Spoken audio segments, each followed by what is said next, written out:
Chapter 16. And they took their journey from Elim, and all the congregation of the children of Israel came unto the wilderness of Sin, which is between Elim and Sinai, on the 15th day of the 2nd month after their departing out of the land of Egypt.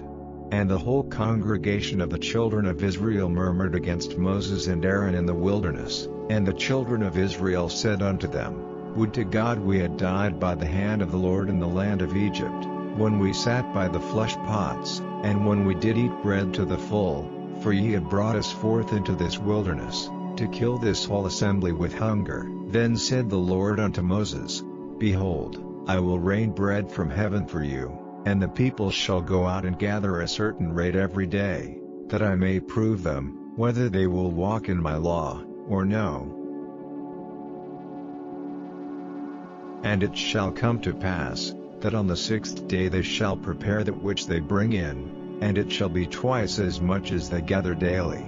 And Moses and Aaron said unto all the children of Israel, At even, then ye shall know that the Lord hath brought you out from the land of Egypt, and in the morning, then ye shall see the glory of the Lord, for that he heareth your murmurings against the Lord. And what are we, that ye murmur against us? And Moses said, This shall be, when the Lord shall give you in the evening flesh to eat, and in the morning bread to the full, for that the Lord heareth your murmurings which ye murmur against him. And what are we? Your murmurings are not against us, but against the Lord.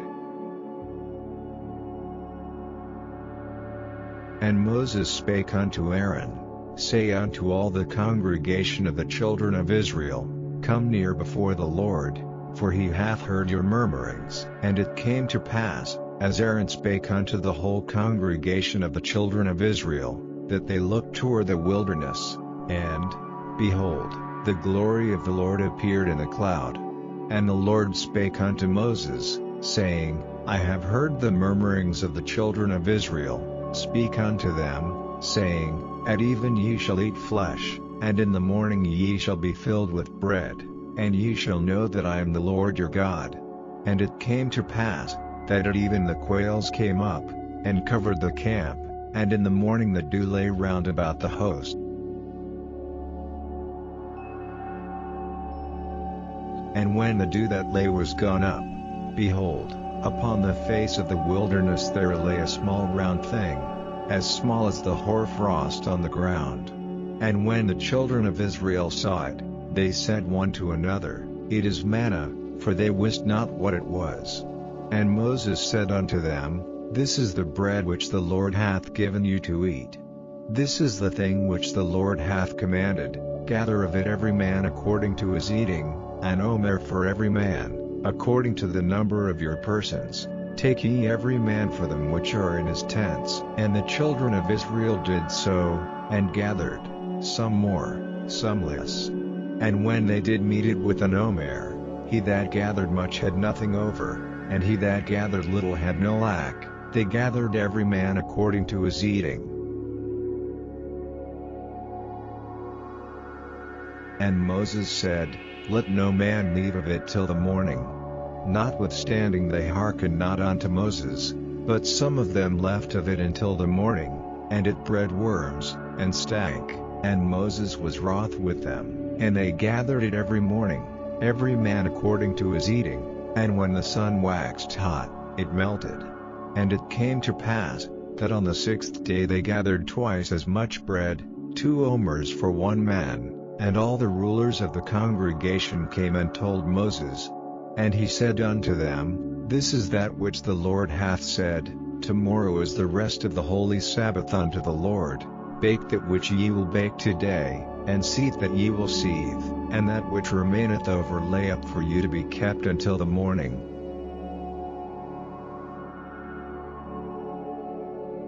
And they laid it up till the morning, as Moses bade, and it did not stink, neither was there any worm therein. And Moses said, Eat that today, for today is a Sabbath unto the Lord. Today ye shall not find it in the field. 6 days ye shall gather it, but on the 7th day, which is the Sabbath, in it there shall be none. And it came to pass, that there went out some of the people on the 7th day for to gather, And they found none, and the Lord said unto Moses, How long refuse ye to keep my commandments and my laws? See, for that the Lord hath given you the Sabbath, therefore he giveth you on the 6th day the bread of 2 days. Abide ye every man in his place, let no man go out of his place on the 7th day.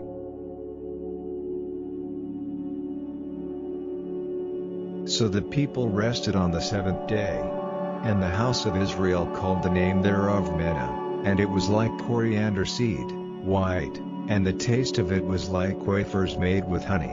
And Moses said, This is the thing which the Lord commandeth, fill an omer of it to be kept for your generations, that they may see the bread wherewith I have fed you in the wilderness, when I brought you forth from the land of Egypt.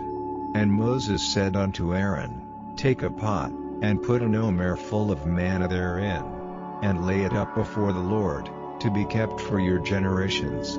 As the Lord commanded Moses, so Aaron laid it up before the testimony, to be kept. And the children of Israel did eat manna 40 years, until they came to a land inhabited. They did eat manna, until they came unto the borders of the land of Canaan.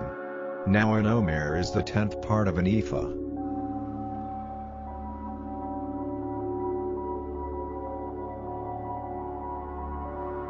Chapter 17. And all the congregation of the children of Israel journeyed from the wilderness of Sin, after their journeys, according to the commandment of the Lord, and pitched in Rephidim, and there was no water for the people to drink. Wherefore the people did chide with Moses, and said, Give us water that we may drink.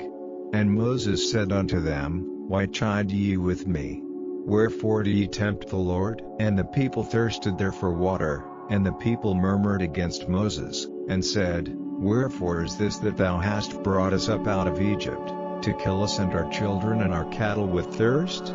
And Moses cried unto the Lord, saying, What shall I do unto this people? They be almost ready to stone me.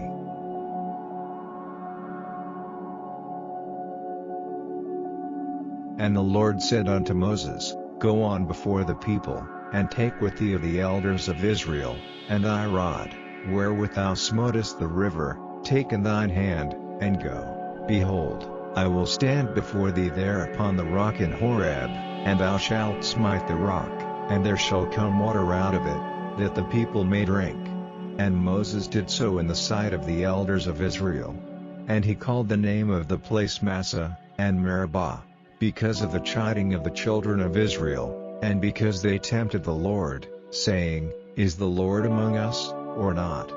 Then came Amalek, and fought with Israel and Rephidim. And Moses said unto Joshua, Choose us out men, and go out, fight with Amalek. Tomorrow I will stand on the top of the hill with the rod of God in mine hand.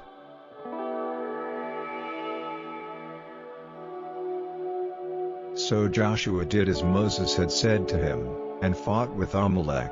And Moses, Aaron, and Hur went up to the top of the hill. And it came to pass, when Moses held up his hand, that Israel prevailed, and when he let down his hand, Amalek prevailed. But Moses' hands were heavy, and they took a stone, and put it under him, and he sat thereon. And Aaron and Hur stayed up his hands, the one on the one side, and the other on the other side, and his hands were steady until the going down of the sun. And Joshua discomfited Amalek and his people with the edge of the sword. And the Lord said unto Moses, Write this for a memorial in a book, and rehearse it in the ears of Joshua, for I will utterly put out the remembrance of Amalek from under heaven.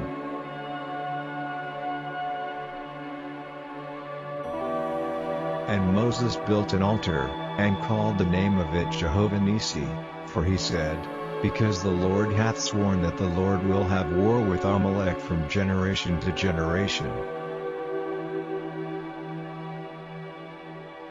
Chapter 18.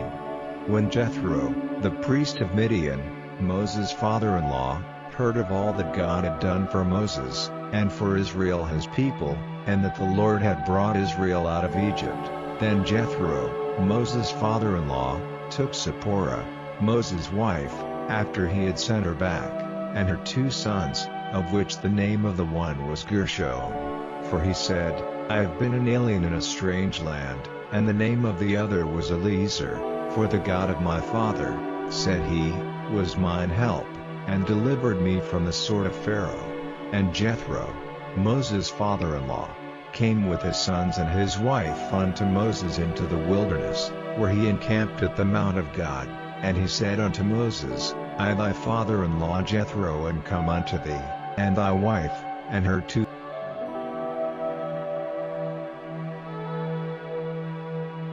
And Moses went out to meet his father-in-law, and did obeisance, and kissed him, and they asked each other of their welfare, and they came into the tent.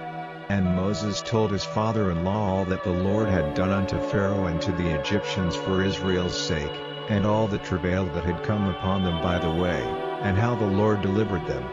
And Jethro rejoiced for all the goodness which the Lord had done to Israel, whom he had delivered out of the hand of the Egyptians. And Jethro said, Blessed be the Lord, who hath delivered you out of the hand of the Egyptians, and out of the hand of Pharaoh, who hath delivered the people from under the hand of the Egyptians.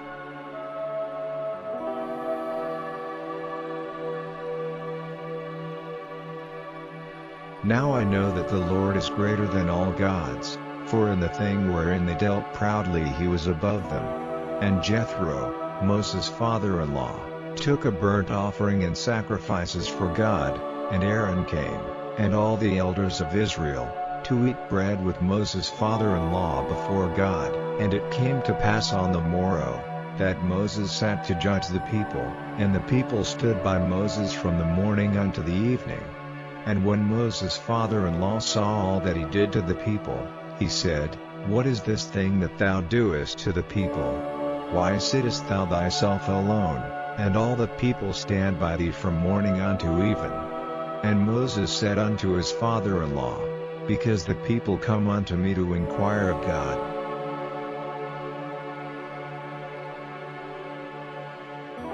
When they have a matter, they come unto me, and I judge between one and another, and I do make them know the statutes of God, and his laws. And Moses' father-in-law said unto him, The thing that thou doest is not good.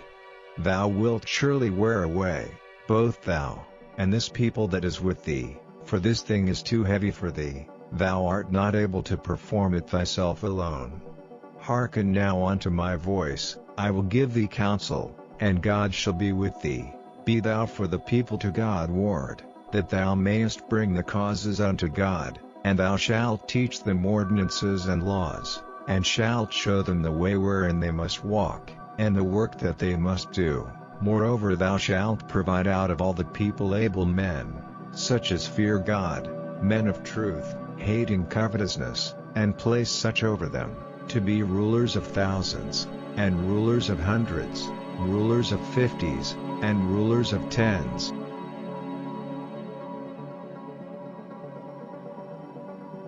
And let them judge the people at all seasons, and it shall be, that every great matter they shall bring unto thee, but every small matter they shall judge, so shall it be easier for thyself, and they shall bear the burden with thee.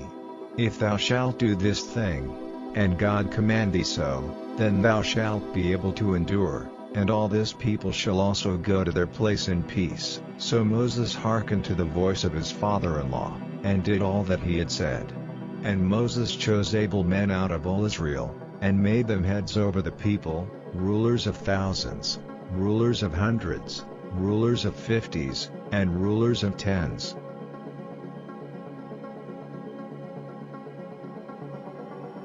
And they judged the people at all seasons, the hard causes they brought unto Moses, but every small matter they judged themselves.